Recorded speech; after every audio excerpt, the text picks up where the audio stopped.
চাকরিটা তো বুঝিও না, চাকরির বিধি বুঝি না, কিন্তু মানুষের কষ্ট তো দেখি, মানুষের অভিযোগ দেখি। আমি মনে করি আপনাদের এই দাবিগুলো যুক্তিসঙ্গত, এটা মানা উচিত। কিন্তু আমি আপনাদের বলি, বাংলাদেশ এখন বদলাচ্ছে। 4 তারিখেও আমাকে অনেকে ফোন করেছেন, 4 আগস্ট, ভাই কিছু হবে, বদলাবে, একটু সরাতে পারবেন? বলতে পারেন প্রায় কোনো লোকই বিশ্বাস করে না যে 1 রাত পরে শেখ হাসিনা সরকারের পদত্যাগ করতে হবে, স্বৈরাচারের অবসান হবে।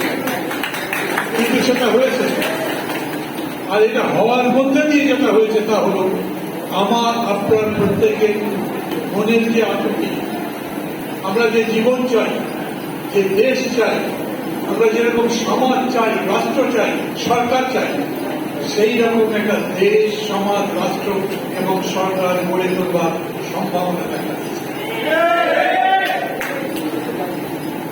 এটা ঠিক, যারা এখন ক্ষমতায় আছেন অন্তর্বর্তী সরকার, তারা দেশ সমাজ পরিচালনা করে যে রাজনীতি, সেই রাজনীতি মানুষ না। ওনাদের মনের মধ্যে আশা আছে, আপনাদের জন্য ভালোবাসা আছে, তাদের বিগত দিনের ট্র্যাক রেকর্ড যদি থাকে তার মধ্যে বিরাট কোনো অভিযোগ নাই।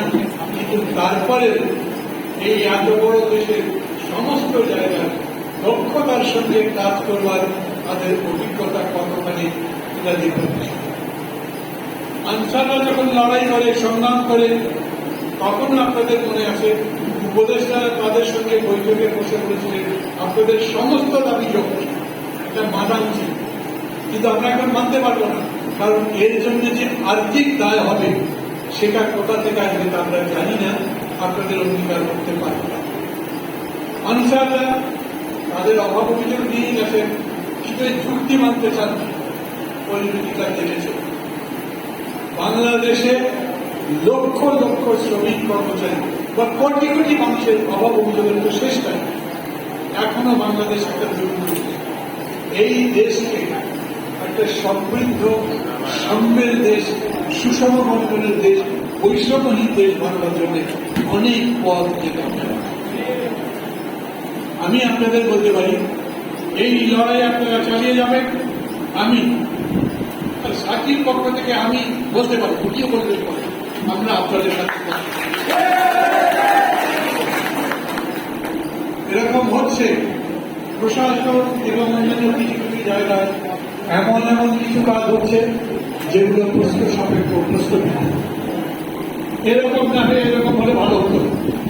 এর চাইতে এটা ভালো পথ ছিল। এই সবগুলি যে তারা করতে পারছে আমি তা বলবো না। এই 1 মাস 3 দিনে তারা এমন একটা ঘটনা ঘটাতে পারেননি যা নিয়ে একদম বগল বাজাতে পারি, কেবল কুয়েতের মানুষগুলো ফিরে আসা ছাড়া। আর সেটাও তিনি বলেছেন তার নিজের বিশ্বব্যাপী প্রতিষ্ঠিত তার শক্তি কি দেশের মধ্যে।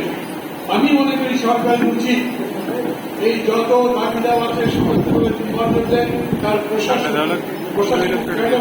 তার রাজনৈতিক পরিস্থিতি, তার সঙ্গে যারা আছে, যারা এই চাকরিজীবী বৈষম্য দূর করবার পদ্ধতিগুলো বোঝেন, লাগাতার ভাবে কথা বলতে থাকুন এবং তাদের অভাব অভিযোগ করে শুনুন, এবং সেই অভাব অভিযোগ দূর করতে কোন পদক্ষেপ নিয়ে নাটাতে হবে সেটা তারা জানেন। তবেই কেবল সমাধান হবে। না হলে আমি আপনাদের বলি, অনেকগুলো বছর ধরে দেখছি আন্দোলন যখন টকবক করে তখন নেতারা আসেন, ভালো ভালো কথা বলেন, দাবির সপক্ষে কথা বলেন, কখনো ক্ষমতায় গেলে ভেঙে দেবে, অথবা ক্ষমতায় থাকতে পারে আমরা যত তাড়াতাড়ি সম্ভব আপনাদের মানছি। এই সরকারটা সেই সরকার, এই সরকার যখন যাবেন তখন বলবে, যেমন বলেছেন মাত্র তো এরা বসতে দেখেন, এরাও যদি বলেন কাজ করবো কি করে, আমাদের বোঝার জন্য সময় লাগবে। এটা যৌক্তিক কথা, কিন্তু এটা কত সময় লাগবে সেটা বলাও আপনাদের কাজ। সমস্ত রাজনৈতিক দলগুলো বলছে একটা রোড ম্যাপ দেন, আপনি এদেরকে কি কি করবেন, কতদিন লাগবে সেই কথা, তারপরে কবে নির্বাচন, একটা গণতান্ত্রিক দেশ যদি করতে হয় তাহলে নির্বাচন হবে, সেই নির্বাচন কিভাবে করবে? পুলিশ কাজ করে না। আর পুলিশগুলো এখন পর্যন্ত ডিউটি ছুটি করে না, গেলে ছুটি নেয় না, মামলা নেয় না, আবার টাকা দিলে কিছু কিছু কাজ হয়, তদন্তে যেতে পারে ভয় করে, আবার কোন পার্টি মারধর শুরু করে নাকি পুলিশের করে না, পুলিশই তো কাজ করছে না। এই পুলিশের জায়গা আইজির জায়গায় একটা আইজি দিলেন, আর বড় বড় অফিসার যারা যারা পালিয়ে গেছে বুদ্ধি আছে যে কোনো কারণে চাকরি নেয়, তার জায়গায় একটা লোক বেশি দিলে কি পুলিশ ভালো মানুষ হয়ে যাবে? আমরা একটা পুলিশ চাই, পুলিশ বাহিনী চাই যেটা জনবান্ধব, যেটা জনবান্ধব করবে, যেটা এই যে এত বছর ধরে চলেছে। দরিদ্র একটা মানুষ বাজারে তার মালপত্র বিক্রি করে হয়তো 50-100-200 টাকা বাড়িয়ে যাচ্ছে, পুলিশ ধরে সেই টাকা ফেলে দিয়েছে, ওই পুলিশ থাকতে পারবে। একইভাবে বলি আমলাতন্ত্র আমরা সেরকম করে তৈরি দেখতে চাই, যে আমলাতন্ত্র জনগণের কাছে যারা জনগণের দাবি মানবার জন্য কাজ করতে পারে, সেটাও আমাদের দেশে না। অতএব সময় লাগবে তা মানি, কিন্তু কত সময়? এই যে আপনারা এতজন এই দাবির কথা বলেছেন, এই পুরা দাবিকে স্কুটিনি হবে, পরীক্ষা নিতে হবে। এটা কয়েকদিনের লোকে মানতে পারবে, একবারে মানবে, দেখি 2-3টে পেজে মানবে, ঠিক করতে হবে তাদের। এই কাজ তাদের করতে পারতে হবে, যেহেতু দায়িত্বে আছে তাদের দায়িত্ব পালন করা তাদের দায়িত্ব। আমি আশা করতে চাই যে এরা এটা পারবে। এরা যদি না পারে তাহলেও কিন্তু আমাদের বিপদ।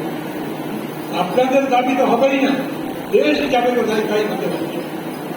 একদিকে দেশের ভেতরে নানা রকম কুচক্র ষড়যন্ত্র দেখছেন আমরা, আর দেশের বাইরে যে পাহাড়ের মধ্যে বসে আছে সেনাবাহিনীদের নির্দেশ দিচ্ছে প্রস্তুত থাকা। আমরা এই একটা পরিস্থিতির মধ্যে সরকারের কাছে বলি আপনাদের আমরা সমর্থন করি, কিন্তু সমর্থন মানে যারা করবেন তাই সমর্থন করবো তা নেই। আমরা দেখতে চাই এই কর্মচারীদের জন্য আপনারা কি করছেন, দেখতে চাই যেটা ঠিক মতো করছে। আমরা দেখতে চাই দেশ গড়ে তোলবার জন্য আপনাদের আরো কি কি কাজ করতে হবে সেটা বলবো, আপনারা করবেন। বন্ধুরা, আমি আশাবাদী থাকতে চাই এই কারণে যে আমাদের পরাজিত হবার সুযোগ নেই, আমাদের হেরে যাবার সুযোগ নেই। আমাদের এই দেশ গড়তে হবে, এত বড় সুযোগ। হাজারখানিক লোকের রক্তদানের মধ্যে দিয়ে সেই চেতনা জিতে উঠেছে, সেই চেতনাকে কাজে লাগাতে পারবো, এই বিশ্বাস থেকে আমি আমার কথা বলা শেষ করবো। আবারও বলি আপনাদের আমার সাথে আমরা আছি, যখন থাকবেন আমাদের